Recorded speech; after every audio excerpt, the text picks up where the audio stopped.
le suffrage pour pouvoir lever, donc pour être éligible à la répartition des sièges était de 10%. Alors aujourd'hui, ce taux de 10% est ramené à 20%. Mais pas au niveau national, mais au niveau de chaque circonscription électorale. Ça pose un problème.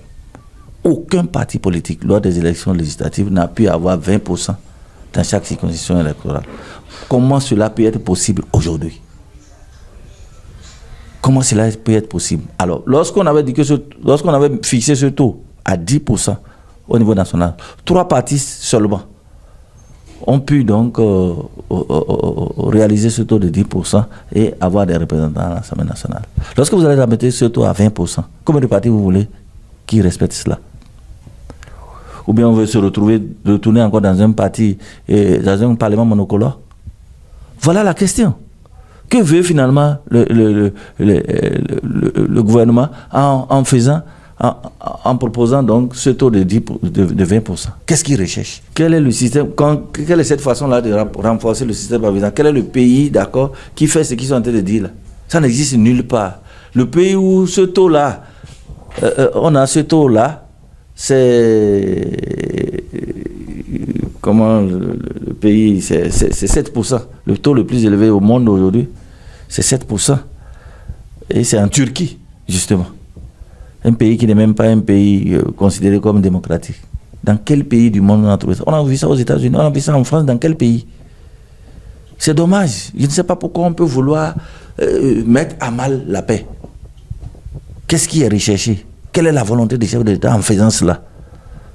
Je crois que c'est déplorable.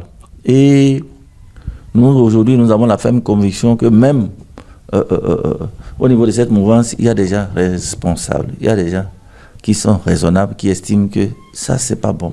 Et voilà pourquoi nous avons foi qu'en discutant avec nos collègues députés, nous allons arriver donc à la relecture de ce code-là. Parce que ce code-là ne favorise pas la paix. Oui, ne favorise pas la paix. Ça va entraîner ce que nous ne voulons pas. Si c'est la violence électorale qu'on veut, nous l'avons déjà eu en 2019, on l'a déploré quand on a introduit des dispositions qui étaient de nature à exclure une partie, d'accord, de la classe politique. Et c'est cette exclusion-là qui amène les violences. Cette exclusion-là, c'est ça qui crée des frustrations. Et c'est ça qui est à la base de tous les problèmes que nous connaissons. Pourquoi à chaque instant, d'accord, on doit prendre des dispositions qui sont de nature à exclure une partie, comme si ceux-là ne sont pas des Béninois? Oui. On fait comme si c'est hier que le Bénin est créé. Non, c'est pas normal. Une loi n'a pas vocation, d'accord, à être taillée sur mesure. La loi est impersonnelle, la loi est objective, la loi est intelligente. La loi règle même les problèmes qui ne sont pas encore là, les problèmes qui pourraient naître. Mais malheureusement, depuis la 8e législature, toutes les lois que les gens votent, c'est des lois, lorsque vous finissez, vous tentez de les appliquer, c'est des problèmes que cela vous apporte. Comme si ceux qui prennent ces lois-là ne sont pas intelligentes. C'est une insulte à l'intelligence béninoise. Bon, ou alors on choisit de nuire. Oui, ils sont choisis de nuire. Un dirigeant ne peut pas choisir de nuire ses propres populations. De nuire à ses propres populations, ça ne s'entend pas. Voilà pourquoi nous continuons de penser, d'accord, que la relecture de ce code-là s'impose. Alors, autrement, si on veut créer donc, on veut que nous allons à l'affrontement ou à la violence, si on veut créer ça délibérément, il n'y a pas de problème. Mais que personne ne pense qu'il sera à l'abri.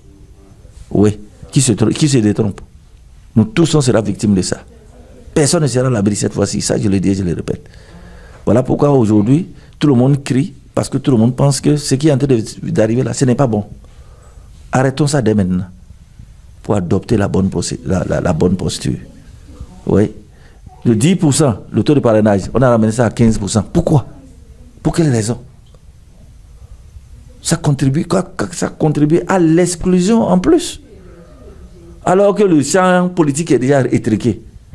Sur les 15 partis ou 16 partis que nous avons, à peine 3 se retrouvent aujourd'hui à l'Assemblée nationale. Vous voulez réduire ces 3-là pour revenir à quel chiffre? Je crois que c'est déplorable, ce n'est pas bon. Oui, il faut pouvoir travailler pour la paix dans ce pays. Les gens allument le feu et après ils font les victimes. Et tout le monde les déplore aujourd'hui, on fait semblant de ne pas entendre. Oui, tout le monde les déplore aujourd'hui. C'est eux qui allument le feu et après, maintenant, ils font les victimes. Ce n'est pas normal. Il n'y a pas de fumée sans feu. On ne voit qu'après, c'est pour dire, oui, il y a violence, on va arrêter les gens. Ah, qu'est-ce qu'il y a là-bas de la violence? Lorsque vous trébuchez, vous tombez, ne cherchez pas l'obstacle là où vous êtes tombé. Allez-y chercher là où vous avez trébuché. Vous êtes en train de trébucher, on vous le dit, que ce que vous faites n'est pas bon. En tout cas, nous allons le crier au maximum possible pour que tout le monde puisse entendre. Et en son temps là, on va se regarder, on va s'affronter si tant et que c'est cela que les gens veulent. Voilà des dispositions exclusives qui sont de nature à embraser le pays, qu'on est en train de dénoncer dès maintenant. C'est pour éviter ce qu'on est en train de dire là. C'est pour éviter ça. C'est pour éviter qu'on est en train de le dire, pour éviter que le pays s'embrase. Hein? Ce code électoral est une arme de destruction massive qu'on est en train de déplorer. Alors si on est sérieux, si on est un État sérieux, si nos dirigeants sont des gens sérieux, ils doivent prendre les dispositions pour corriger cela. Nous ne sommes pas les seuls au niveau du parti politique. Oui, la société civile l'a dit. Hein? Et a organisé des conférences là-dessus. Hein? Alors, qu'est-ce qu'on peut dire encore? Alors si ça arrive, il ne faut plus s'attaquer aux démocrates, il ne faut plus s'attaquer aux opposants. Non, pas du tout. À ceux qui ont fait la sourde oreille. À ceux qui ont fait la sourde oreille, d'accord? Pour nous conduire à cela. Voilà un peu, donc, et c'est la raison pour laquelle nous crions aujourd'hui. L'histoire retiendra que pendant que les gens ont pris cette disposition-là, nous l'avons déploré, nous l'avons dénoncé. Et pourtant, ils ont gardé leur position.